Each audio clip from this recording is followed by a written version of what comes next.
right, all right. This is the episode where I can say whatever I want.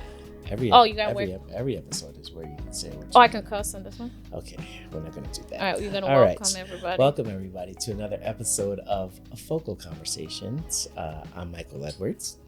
I am Natasha Henry, where you will get the unfiltered truth of NH perspective. Wait, first of all, we've already said since the very first episode that you are more than welcome. You know, disclaimers are important as part of your branding and everything you're in. Are you trying to save yourself here? Is that what you're trying to do? We should always present a disclaimer at the beginning. For who? I don't need disclaimers.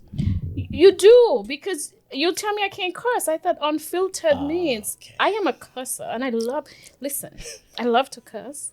And I love people who can cuss really good. Yeah. If y'all don't know. I'm apologizing to you guys for unfiltered. This is just how we're starting this episode. So I'm really excited. I'm excited too. I must say, I don't know if I've said this yet on camera, Probably. But I feel like this is almost like creative therapy in a sense. For you?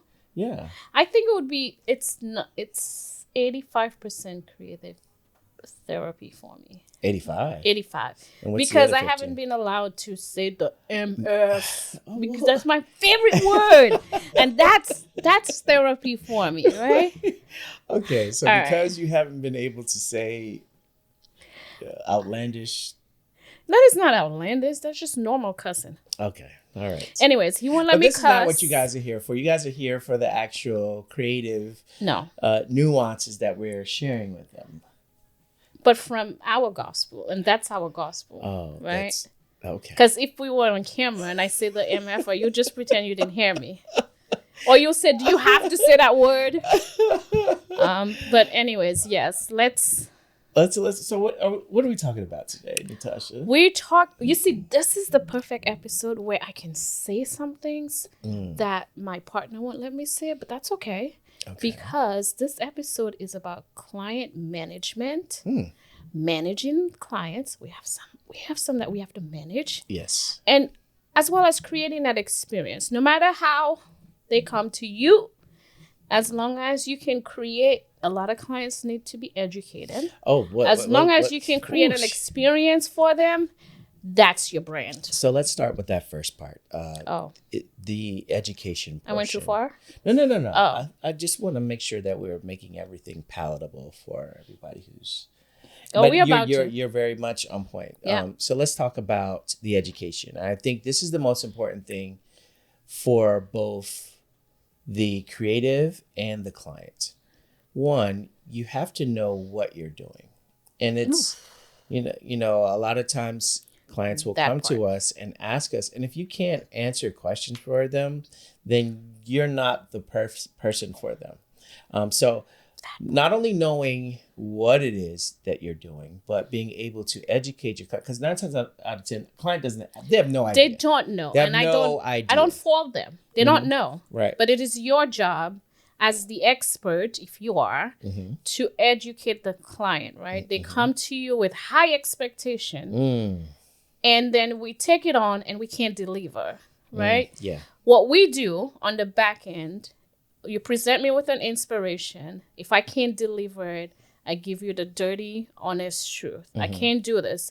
Not because you pick it from Jacob on Pinterest. Oh, boy, we're not going to talk about Pinterest. That you think I can pull it off. And I find managing client, I want the client to go to my page. Exactly. I want you to see my work and come to me with that expectation. So then there's a caveat to that. So it's not only just educating the client, it's about giving them a menu to know what it is that you actually create. Oh, yes. And how we set the table with a menu is through our Instagrams, our social media, our website, and things of that nature. It gives them the foundation to what it is that you can create. And if you can't explain that, like I said, that's a fundamental issue with you being the creative in this creative client relationship. Now, another thing that you kind of talked about is like these things where people use Pinterest and they come to you with these grandiose ideas and they're like, I want you to do this. And the education aspect has to kick in as well, because a lot of times you look at them and you're like, hey, well, one, you do not have the budget for that. Because, because budget comes along with education. Yes. You're trying to get paid. Yes. One, a lot of times they come up to you and like, there's about 4 different light setups here. Jacob, the photographer, was in the desert in California. We ain't got desert in Maryland, right? Right? So how I manage these is you present an inspiration. I don't turn you down. I educate you. I can't produce this image for you. However, here's my Instagram. Here's some examples of the work that I've done. Let me know if any of them meet your needs. And 80%, the client is going to shift their mindset. They are going to pick something from my portfolio that they like. And then we can move forward with the rest of the conversation. Yeah, I think another golden nugget you dropped is a portfolio. Portfolios are, again, another portion of the menu that you provide to a client that lets them know directly what you can do right now. Yeah. There's no planning process. There's no this, that, and the third. This is where this took place. This is at my local studio. This is what we can do. It can happen on this time. This is what our experience can be together. And this is what's within your budget. Right? Oof. This is what's within your budget. Because Jacob charged $1,200 for the shoot. Why is Jacob your? Because they love to how's Jacob like your favorite imaginary name? Every time somebody present me with Pinterest, I'm like, okay, Jacob shot this. I wasn't there in the desert with him. I didn't have 28 lights. I didn't have the desert sand. Mm-hmm. So it's just, and then client you give them the rate and they're like, oh, my budget is X, Y, and Z. And I go back and I was like, you expected me to produce what Jacob produced? Hey. No, it doesn't work that way. But you can manage expectations. Sometimes I'm a little too real. I'm like, what is within your budget is X, Y, and Z. Yeah. So it's up to you. Now, that client can walk away. Oftentimes, they walk away. They go to somebody else. Yes. They get a higher rate. Guess what? They come back in your DM. Okay, I'm going to do this. I'm going to do this example from your portfolio. Uh-huh. So it's a matter of educating them. And if you do it the right way, they'll come back. And Natasha, sometimes. Again, you are on that. I feel like I'm trailing such good gems that you're dropping because, a lot of times we feel like we can't let the client get out of our brokering of deals. You know what I'm saying? The interaction is, okay, well, you got this amount of money. Okay, I'll do it for that. And so you kind of sacrifice what your worth is and what goes into you actually shooting or capturing those events. You have to be willing within this client interaction to be like, hey, this is where I stand. This is a fair rate. This is a professional rate. And if you ultimately have to find something outside of this, which they find something for cheaper, they're gonna get that experience. They won't get what they pay for. You get what you pay for. And it comes down quick. And there's a reward in that. But you have to be okay with walking away from something and not cheapening yourself for this client's non-professional take on your rate. Absolutely, because I've had some experience where they walked away, got another photographer. They'll come back and tell you the truth. I wish I had hired you. So it is okay to walk away. And someone said this to me. I don't know if it's you or when we went to Shutterfest. Every client is not your client, right? And that also set your brand in a position where I'm not going to just take on any job. Yeah. Now, there are some concepts that comes to us and we're like, okay, if they have a dope location, they've secured the location, they know we can get access to the location, and we really want to try it. Why? Because there's value in it for us. Yeah. Right? If there's no value because we're going right there to the same studio that I'm shooting in, but you have a different concept, there's not a value in that for me. If there's a value in something where I have to kind of tailor the cost, I will, because not just the funding, I'm also getting value in something else. So it adds up to that cost. Cost is not always financial. Yes. Right? And let me jump in for that, because the client exchange is not always from the standpoint of making money. It could be from the standpoint of you even doing like trade-offs. Yeah. And these are necessary. And I'm not saying that this is how you are supposed to do your business. There are going to be times where we want to actually say, hey, let's trade service for service. Yes. You be my muse, I will be your photographer. Let's create in a space by ultimately making sure that all of your deliverables and things in that exchange match up to what your worth is and what your muse's worth is. Absolutely. That makes it worthwhile at the end of the day. Yep. You know, that value does not always have to be financial. Mm-hmm. That reward can be, I have now access. I have now built a business relationship. I now have a mousse that I can go to, a makeup artist that can continuously. I'm laughing, y'all, because we have like this thing where Natasha and I are always talking about words that she says versus the words that I say. Did I just say one? How do you say mousse? Mousse. So I say muse. Oh, she says you know moose. What? This is when I use the MF word, but I can't say it. What's the other one? So she likes to say equipments. It's equipment. And I say gear. So like it is equipment. All right. And he just gears. I'm like, okay. So we have like this exchange of words, and this happened just now. But yes, you're right. When it comes to your muse. What? Muse? Yes. Muse. Muse. Okay. Moving on. When it comes to your muse that you're working one day you're gonna say it like me. Because I remember, I'm sorry, I'm getting off brand, guys, but there was a line that we have. If you've ever been a part of our PMDC community, right? We're a part of our PMDC. We have this line that we do before each event, and Natasha and I, we'll get on there. And one time she said, she was talking about a muse, and she said, moose. And I put up my antlers, and the whole live just started dying, and she had no idea. I clearly don't remember that, but I don't care. Yes. I say it the way I want to say. Muse. Yes. But yes, when it comes to your muses and the exchanges that you have, like you said, it has to add up. Yeah, it has to be worthwhile, and.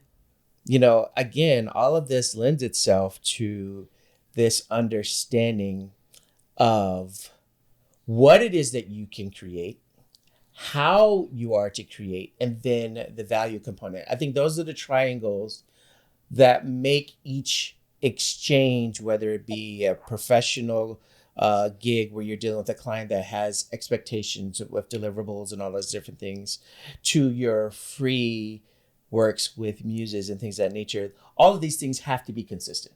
Absolutely. You still have to create the same experience, right? Mm-hmm. You educate the client, you settle on what the value is to each other, whether that is financial, whether that's TFP, you've aligned on that. Mm-hmm. Then you create what the day of experience is to when you deliver the final images. I always tell people, if I can't create that experience with you behind the scenes, from the time you reach out to the time we end, if we get into any disagreement, disalignment within, I'm telling you, the end may not be what it needs to be. So I try to create that experience no matter what you come with, right? And I think that's where education comes in. You will find a lot of clients that don't know what they're talking about, how they appreciate the education. You'll find some that think they know it all, and that's when I'm like, you're not for me, because if you know more than me, we have a problem. Exactly. What am I lending you? The lick back will come out strong. What is my service to you? If you are not in the profession that I am in, and you are trying to tell me how to do my job, then we have a problem. I will kind of walk away professionally until I don't have to be professional, but it goes back to creating that experience from the time that client reaches out to you to the very end when you deliver the images. And you'll find oftentimes if you create the best experience, they're coming back. They're coming back and they refer you. They refer you to other people. And it's interesting because our experience is one where we try to make sure that there is a game plan in place. Because if both sides can see the game plan, we both know where we're going. If you've ever worked with Natasha and I, you know it starts with a group chat.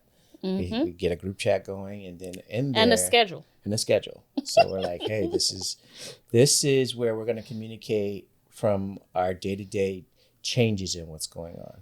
And this is what the schedule is going to look like. These are the things that you, the client, need to make sure you have. But then in that exchange, Natasha and I have what it is that we need to bring to the table. Okay, hey, this is what we need to do. Whether it be equipment, whether it be equipment, you know. You said equipment. You didn't say gear. Equipment. Whether Mike's laugh at me all the time. Whether it be any of those things, we're all on the same page. You know what you're walking into. If I'm involved, if Mike is involved, you know what you're walking into, right? You know you're gonna walk into who's doing what the what is, when, and where. And then what our responsibility is to deliver at the end. So and clear expectations. If you do not have this in place, if you don't have this in place, your experience is not going to grow. And I'm going to just tell you that. I'm just going to be very real with you. If there's nothing consistent happening on one of those triangle pendulums, you'll be all over the place. Exactly. You'll be all over the place. You're going to burn out. Your clients are not going to, you're not going to get that word of mouth traffic from the client that said, hey, I had a wonderful professional experience with them. You should use this particular creative. If they walk away confused because you were confused, that's where your business with them begins and it ends. Yes. So, that's the feel of it. So to be successful, I am an agenda person. Even when I travel, I need to know what we're doing from the time we land. And I apply the same thing to my side hustle, to my job, my corporate job. And to his job, our job. Portrait me. And when we're on set, I have to manage. If we set a schedule, and my thing is, if we align prior, don't get on me when I'm getting on you to keep the schedule. I will, if we have 8 hours, we need to finish X, Y, and Z within 8 hours. Let's move it.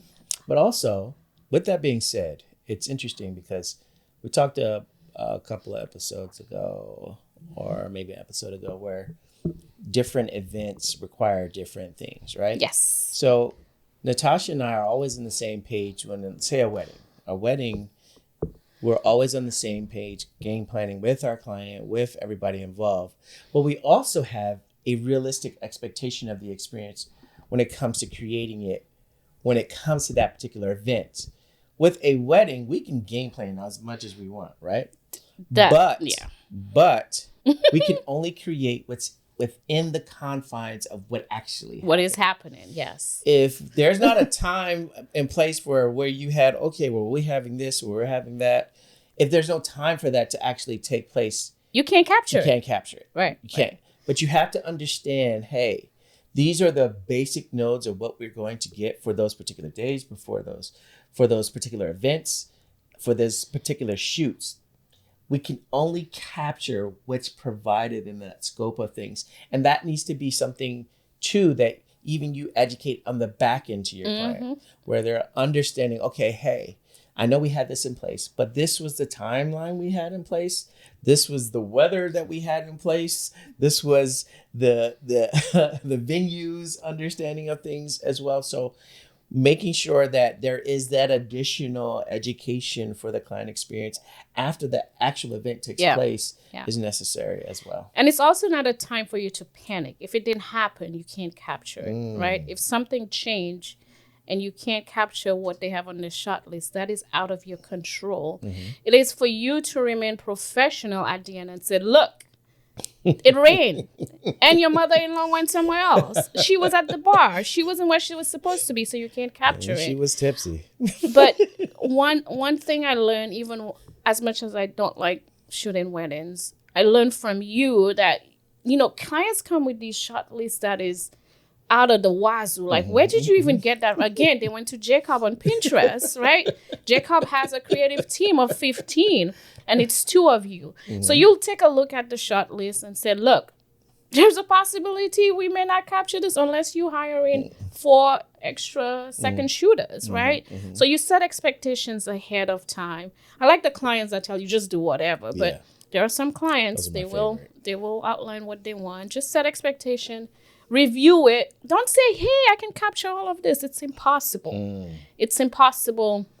Even from a portrait lifestyle session, sometimes it's impossible to capture what they want because they might want to be upside down on a chair and the studio doesn't have the chair. Did you bring the chair? You didn't bring a chair, so then you can't capture it. So set that expectation ahead and then remind them afterwards, well, you had X, Y, and Z. Just remember your mother-in-law took off and you can't capture it. So it's just creating that experience, that overall experience from beginning to end. And in addition, know what makes an experience just a little bit better. For Natasha and I, we have a studio that we call our home studio. And the reason why we call it our home studio, shout out to Union 206, is the fact that we know that when our clients walk in the door to that studio, there is a wow factor to like, wait a minute, where am I? This is a wonderful place, and for them to get a tour of a three-tiered studio that provides all of these different additional needs that will have them just from coming in the door saying, hey, I want to have this type of photo shoot or that type of shoot or that type of experience in addition to the one that they're actually about to walk into. Adding these little added bonuses to making your client interaction and all of those little accoutrements. If I try saying that, the internet gonna have a laugh at me. Anyways, that's a good point. I find creating a portfolio with a consistent look and feel of location gives the client example of your work. Right. So when I refer them to my home studio, they can go back to my page and get a visual, even not just sending them the site of the studio. They get a visual of what that looks like. Or they'll ask, where was the shot? Union 206. So, having these little, what'd you say? Accoutrements. I am not saying that.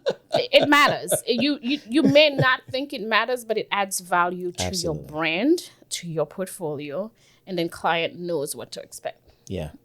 Just having those little home base of references.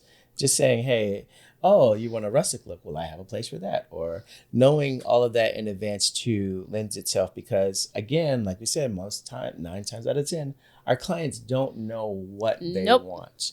And it is our job to have all of those things in place in advance so that we're not kind of figuring stuff on the back end.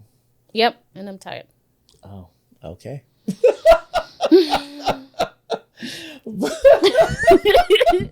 I just want to let you know, my social battery is dying. But social batteries, that too lends itself to the experience. That's another as well. topic. Well, yeah, that's yeah. Yes, if we go in, I'm gonna be dead. All right. Well, guys, that has put a pin in our most recent episode today. He gets this on a day-to-day, so don't feel sorry for him. So the end all. What is your ultimate takeaway for those that are experiencing what their client interaction, they experience, all of those things? What is your takeaway? I think it adds value to your brand. From a branding perspective, figure out your client management and figure out the best experience that works for your client. And you can do that by a couple examples. You can copy what you did with client A and client B. If it worked, apply it to client C, client D. If it doesn't work, but you need to change, Just tinkers. you need to change a few things. Also, look to other people like this podcast for some advice, what have worked well for us, what haven't worked well. So although I don't listen or watch YouTube University, I have a friend who does it and will say, wait, I watched this podcast and they said X, Y, and Z. Conference is another topic we're going to touch on. Yes. It's going to help you navigate a lot of the business aspects of running a photography business. So that's my takeaway. What is your takeaway? My takeaway is just to make the experience as easier for the client, but most of all for yourself. That's a good point. At the end of the day, you got to go home with all of this stuff. Yeah, because if you stress me out, I ain't doing it. you gotta do the work. You got to do the work. So make sure that it is a easy load for yourself as well as the client. Yep. And I know a lot of times I talk about being in editing jail and things of that nature, but I enjoy being with my work because it's something that I have worked alongside with my client to create. And I can't wait to bring that alive to our clients. And things we won't talk about editing yet, but I'm in a good place now, 4 years later. But yeah. All right, guys, that's a great way to kind of bring things to a close. Again, this is Focal Conversations. I'm Michael Edwards. I am NH Natasha Henry. Oh, gosh. It's going to be different every time, unfiltered. Natasha Wilson. Wow. Yeah, I'm here. A lot of these. Well, that's Focal Conversations. And we're looking forward to you guys continuing this creative journey with us as we try to highlight things that are necessary for you to grow. And I'm looking forward. Sorry. What are you looking forward to? Giving you my unfiltered truth. Okay. All right. Well, you have the platform to do so. Yes. Thank God. All right, guys. We'll talk to you guys later. Bye. Bye.